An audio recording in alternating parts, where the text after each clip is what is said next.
সবচেয়ে জয় তখনই সুখী হয় যখন সবাই সুখী থাকে এলাকাতে।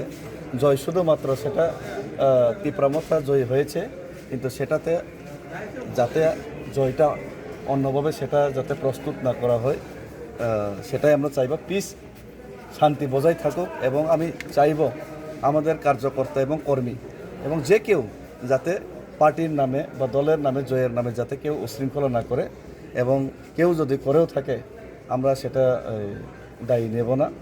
এবং আমাদের পার্টি মহারাজার পার্টি, মহারাজা চাই সবসময় শান্তি এবং সুশৃঙ্খল বারবার।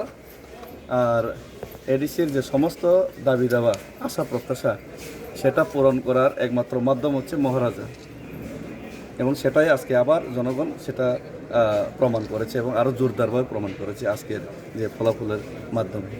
আপনার জয়ের পর পদক্ষেপ কী হবে?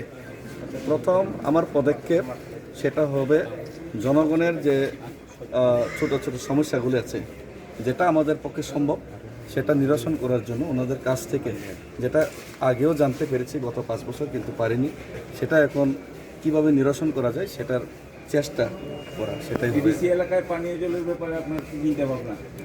পানীয় জল এডিসি এলাকাতে খুবই প্রয়োজন, কিন্তু দুর্ভাগ্যের বিষয় হলো আমাদের এডিসিতে DWS এর ডিপার্টমেন্ট নেই। জলের জন্য কোনো দপ্তরই নেই আমাদের এডিসিতে, সিএম স্যার জানেন।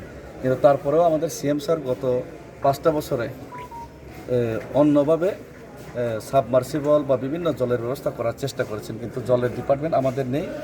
আমি আশা করি আগামী দিনে আমাদের যে ডিমান্ডগুলি পূরণ হলে সেই জলের ডিপার্টমেন্ট এবং রাস্তার বড় রাস্তা বানানোর যে ডিপার্টমেন্ট সেটাও আমাদেরকে দেওয়া হবে, তাহলে আমরা কাজ করতে পারবো। আপনার